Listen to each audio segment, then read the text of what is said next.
It is, yes. Welcome into this 2025 NCAA Women's March Madness postgame press conference. Before we begin, we have a few announcements.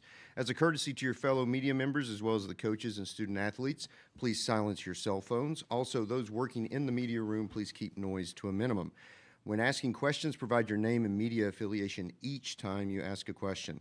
We do also have a microphone for use, so please utilize the mic for all questions. Just raise your hand and we will bring it to you. If you are joining on Zoom, please use the raise hand function for questions. We will address questions in the room first and get to Zoom if time allows. As a reminder, recording press conferences on cell phones or cameras is prohibited. At this time, we are joined by the Duke Blue Devils. We have with us Kara Lawson, the head coach of the Blue Devils, along with student athletes Toby Fournier and Uluchi Ukanawa. Uluchi Ukanawa. Got it. Just needed to take a second. Coach, we will have an opening statement from you, followed by questions for the student athletes. Please save questions for Coach until after we dismiss the student athletes. With that, Coach, the floor is yours. I'm just really proud of the defensive performance tonight. I mean, 25 points, 2 points in that second quarter. I thought we were at a really high level. Even the 7 points in the third, we got in the bonus midway through that quarter, and I think 4 of those 7 were free throws. So the way that we were playing was at a high level, and I thought it carried through the whole roster. No matter who was in the game, they were defending at a high level. Tried to make things difficult as we could for Lehigh and tried to make them take challenge shots. And so I'm just really, really impressed by the group and the defensive performance. All right. Questions for the student athletes front row? Could I get a Kleenex? Does anybody have a Kleenex? I don't know. They're on it in the back. Right here. Second. Right here. Thank you. Royal Howell, the Juice Network. Ladies, this question is for both of you. This is the first time all season Lehigh's been held to single-digit quarters throughout the entire game. 30 turnovers to 3 assists, another season low. What was just your overall assessment of just your team defense for you ladies? You all haven't played since March 9th. Was there any type of concern about having any type of rust going into this matchup, and what's your overall assessment? I think for us, we've done an excellent job in terms of building our culture around understanding that our defensive standard never drops. So although you're right, we haven't played till March 9th, we know what we need to go and put out on that floor defensively every night. I mean, she answered it perfectly. I feel like this is what we strive to do. Every single practice, that's, we focus on everything, but defense especially, running all these different drills. So it paid off, and it's nice that kind of transitioned from the ACC tournament, even though it's been, a few weeks. More questions from the room? Front row? Yeah, Mitch Northam, SB Nation. This is a kind of a record book game. Lehigh's, that's the second fewest points scored in an NCAA tournament game. I guess, what does that say about how locked in y'all were to the defensive game plan? I mean, this is March. It doesn't matter who your opponent is. You address each and every one of them with the same intensity. So I think for us, understanding this is our first March Madness game and no one wants to go home, so we're going to bring it all we've got. More questions from the room? Just raise your hand if you have a question. Let's go second row right here. Shelby Swanson with the News and Observer. Toby, I just wanted to ask you about just the growth that you've seen from your teammate right to the right of you there. Been on fire since specifically December and coming off the bench, but still able to lead the team in scoring. What's impressed you most about what she's been able to do since December?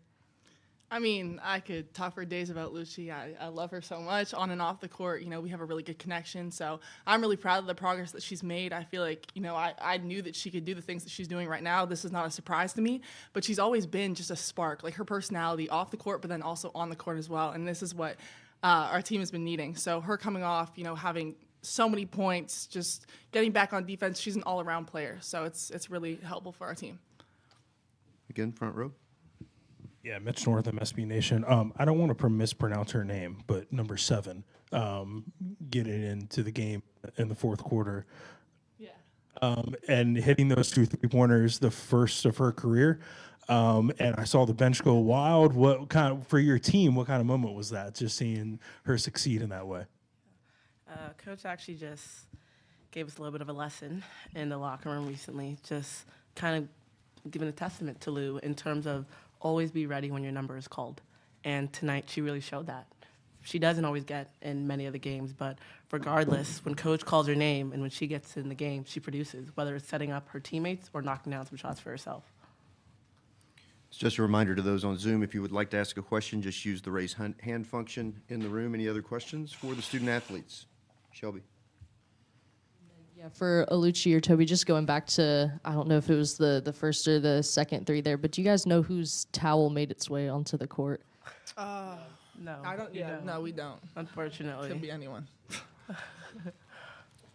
Front row. Hand across, please. Thank you. Royal Howell, the Juice Network. Ladies, it seems like every time a player took a charge, everybody was smiling, high-fiving. Just talk about that, that camaraderie. It's almost like a reflection of your coach, because as soon as it happened, coach is smiling. Coach Lawson barely ever smiles at all. So just seeing that type of transition, putting your body on the line, putting your body on the line, what does that mean? She smiles a lot, does. behind closed doors. Behind Not as closed much on the doors. court, but she smiles. Yeah, So I got you. I'll back you up. You do. But very nice we put an emphasis on that. So taking charges, that's something that our team focuses on a lot, and I think that every game, that's definitely a big part of our game for us. Being able to do that and then transition onto the offensive side, it's really important.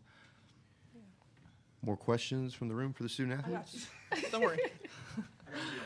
She's smiling right now. See? Oh my gosh. Any other questions? Second row. Marissa Sisker, Hoop Stats. Toby, Oregon has a pretty good amount of size. You didn't really have to deal with that as much tonight. I know Felipe Kie, probably pronounced Oregon, is 6'8", just kind of going back. What are you looking for in that scout with some players that are even taller than you by a decent chunk? Yeah, we just haven't. They hadn't seen Oregon yet, so they don't. We haven't watched. Our philosophy is like just focus on the team that's next. So they haven't seen any film on Oregon. They don't know any of Oregon's sets or actions. They don't have a familiarity with that. Any other questions from the room or Zoom? If none, the student athletes, you're welcome to go. Thank you for your time. Thank you, guys. Thank you. I'm taking this water with me.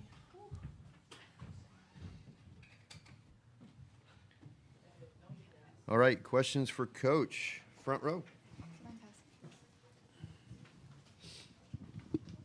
Royal Howell, the Juice Network. Coach, before you went into this matchup, I know earlier, I think it was Sunday when the brackets were released, you were focused on just getting to this matchup, studying film, getting your players ready for this time and moment. Was there any type of concern about, having that rust from March 9th ACC championship, going into 2 weeks layoff and then going into this matchup? Was there any type of concern about having a little rust or layover? I think there's always a concern that you'll have an uneven performance.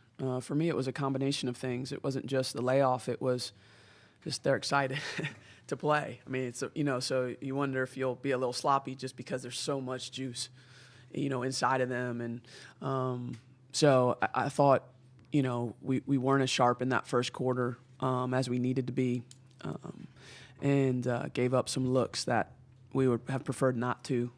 So it felt like we were just trying to find our rhythm defensively in that first quarter. I thought we found it in the second quarter. I didn't think we found our rhythm offensively till the fourth, in terms of how we're capable of playing. Now, it certainly helped. We made threes in the second half. I think we had 1 in the first half. We made 10 in the second half. But our rhythm was so much better offensively in the fourth. I thought we were rushed the first 3 quarters, and we just had a poise and a calmness to us in the fourth, and then we were able to see, when you have poise and calmness, now you can see where the defense is, and I thought we were sharing the ball better because we were actually seeing it, whereas in the first 3 quarters we were just scattered. So that's more of what the concern is you're hoping the layoff there's not too much rust, but you're also hoping they're not so amped, that they can still play with poise. More questions from the room? Front row. Yeah, Mitch Northam, SB Nation.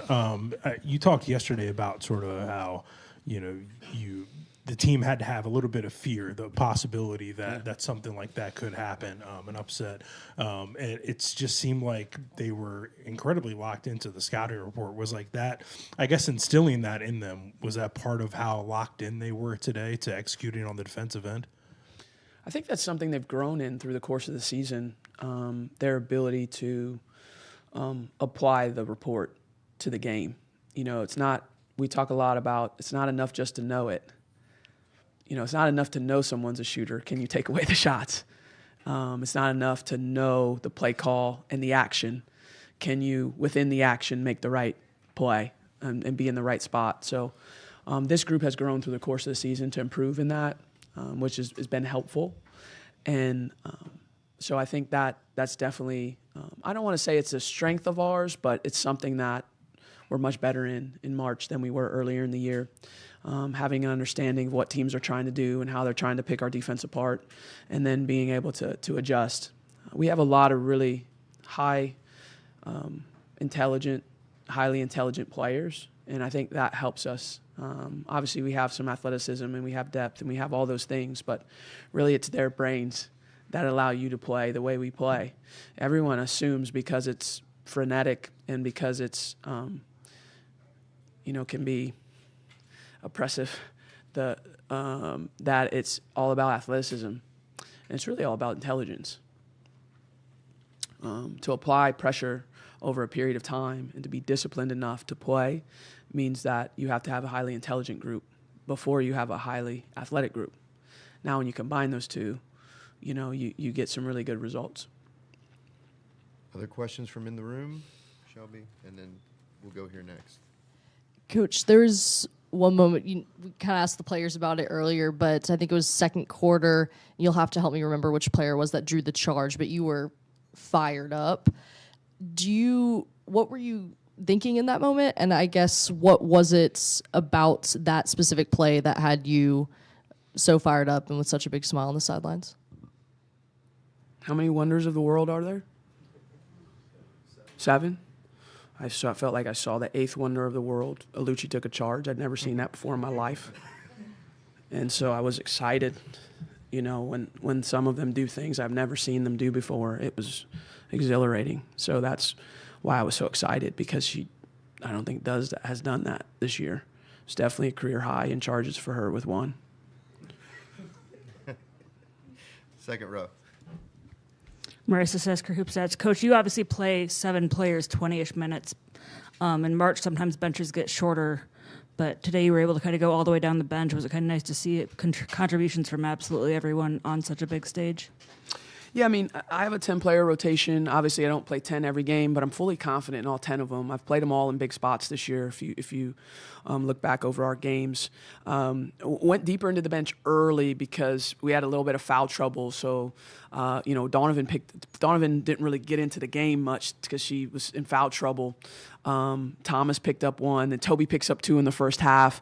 So it was really more forced by that than anything else. Woody played more minutes than anybody, but I think that was more dictated by Donovan being kind of in foul trouble. But they've all played critical parts for us. Our bench has played a critical role. Obviously, the standouts from a scoring perspective are Toby and Alucci. But if you look at our games, everyone's made big plays. I mean, you go to the first half of our game against Notre Dame in the semis of the ACC tournament, DeJesus changed that game with 7 points. You look at the championship game against NC State, and Woody came in critical moments and made plays for us. So, that's what you need. You need to have players that are ready to come in and make plays, because you just don't know how the game's going to go. I'm fully confident in all the players in our rotation, and just as the game goes along, I don't come in with a preconceived set. Yeah, I just kind of go and see how people are going, and then obviously fouls can come into play to change the rotation. May have time for maybe 2 more second row. Or sorry, somebody here? Anybody? Yeah, I did. Yeah, okay. I thought saw a hand. Go ahead. Coach, in a survive and advance scenario, what's been the best way for you and the coaching staff to kind of keep your girls, ladies, calm, poised, and collective, not looking down the line, focusing on that team at hand, knowing that, at any time you can go home, but just focusing on that team, calm, poised, and collective? I think we've emphasized that all year, even though there's not the elimination factor all year, but we've emphasized putting your entire focus on the team that you're playing that night. And that's it. That's all that matters. And not worrying about what possibly could be down the road. That's super hard to do in March. because the brackets come out and everybody's picking these matchups and saying, well, I can't wait for this matchup 3 rounds later. And then that matchup never happens because guess what? One or both of those teams don't get there. So our job is to get there. That's our job. That's Oregon's job. It's both of our jobs to get to the Sweet 16. And so we talked about that. And I think the thing that helps me more than anything is that the tournament's going on nonstop, and you see it happening on the women's side and the men's side. You see games that you thought there was going to be a different winner, and guess what? There's not. You can't take anything for granted. And every team, certainly every team that's left now, we just made a big cut. I'm proud of them. We went from 64 to 32, right? We're one of 32 teams remaining. Everybody's good, and everybody will kick your butt if you don't play well. So our job is to play well, not to worry about as much who we're playing, not to worry about who we could play down the road. If we don't play well, we're not even going to get down the road. We're going to be stuck on the side of the road, hitchhiking.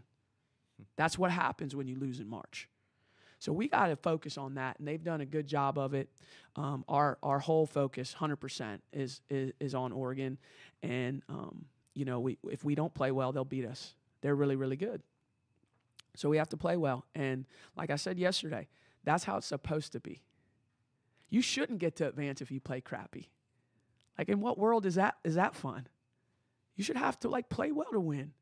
And so we got to play well to win in March. And that's how it should be. And we're both playing for a lot on the line. We're playing for a chance to get to the second weekend. And I think it's going to be a great game. And, hopefully we bring our best. Coach, thank you for your time. Thank you. Congratulations.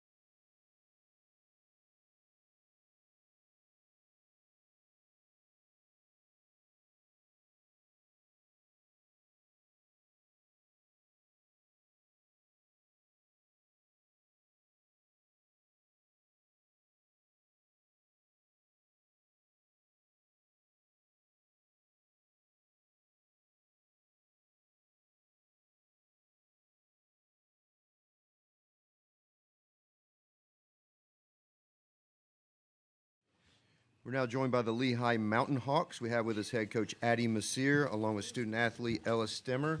Again, we will have an opening statement from coach, followed by questions for our student athlete. Please direct those to the student athlete so they can then leave, and then we'll have questions for coach. Coach, the floor is yours. All right. I think it goes without saying, not our best, but what we said to the team is we'd rather be in the arena.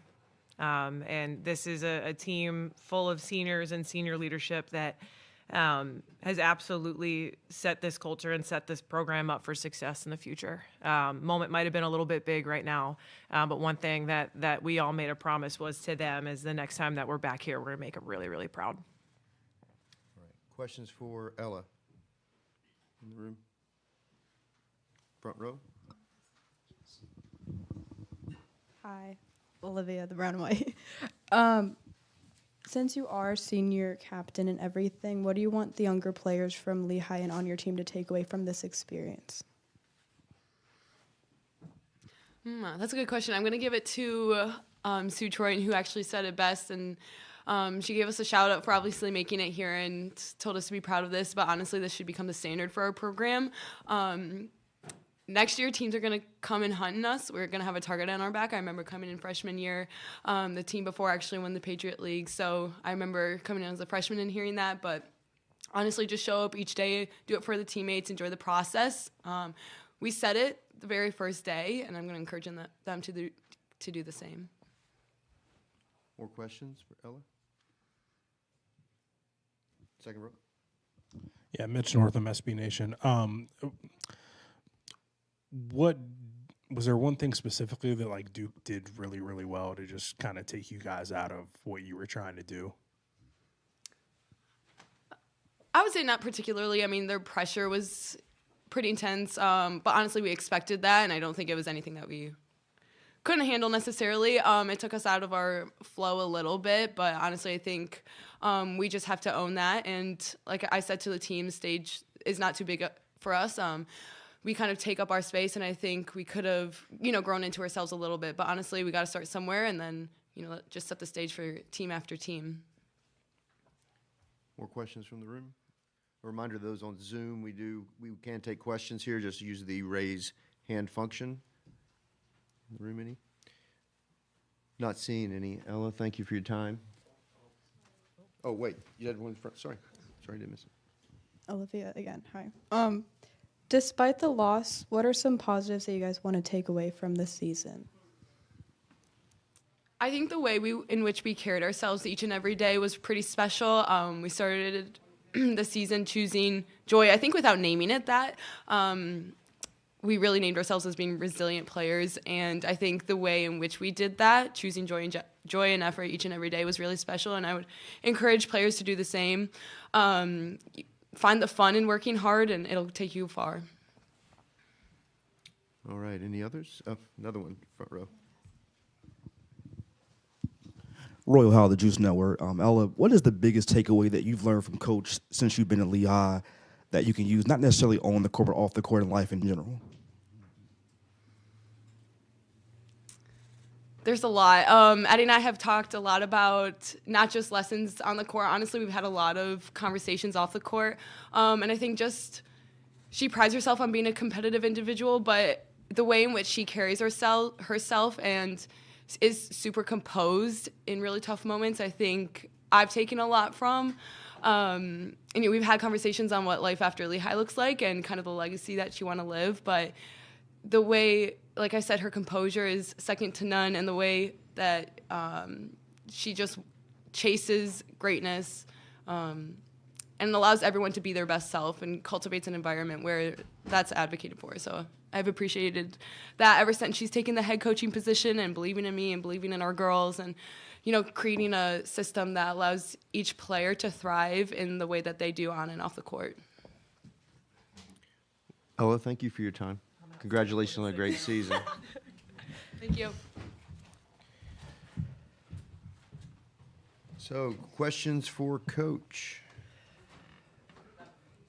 Second row. Then we'll go to the front row. Mitch Northam, SB Nation. Coach, how do you turn a loss like this, I guess, into a positive and sort of build on it? Yeah, this doesn't define us.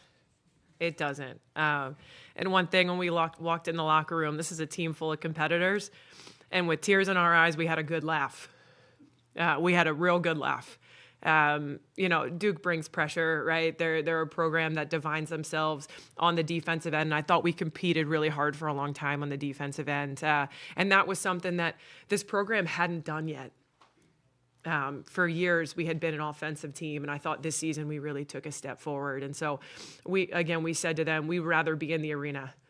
Right, we'd rather be in the arena, and we did all the work to get here, and so that's what matters, and exactly what Ella said too. It matters because the lessons that they learned throughout the year, it doesn't get negated by the fact that we came in and we got our butts kicked flat out. It doesn't negate that at all, and the fact that she can sit here and say what Lehigh meant to her, that's what matters. Front row. Gene Gallen, Chatham Journal. Coach, what's the biggest advantage and that you've seen individually and in your team since the beginning of the season to this point? The biggest advantage has been our we culture. We've defined that from the beginning. It's not about the individual. It's about the whole group. And the way in which the senior class in general has bought into that. We had two seniors this year in Kaylee Van Epps and Remy Sisselman, who started for us last year and saw limited minutes. And when you watch them jumping up and down on the bench all season, and when their number is called, whether it's for a half or for limited minutes, for them coming in and making a play, that's us.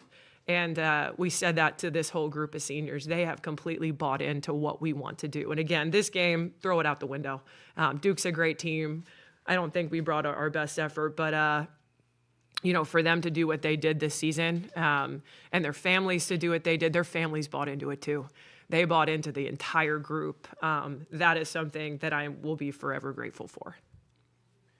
Any other questions, front row? What were you discussing with the team at halftime to try and make those adjustments?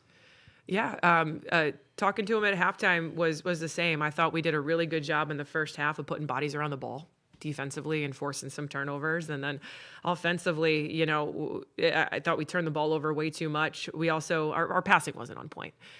So we talked about trying to catch a little bit closer to the rim and also not being afraid and pounding the ball inside. And I thought we got more inside touches in the second half. But, you know, Duke's good and they're big and they put some pressure on and we weren't ready to handle it.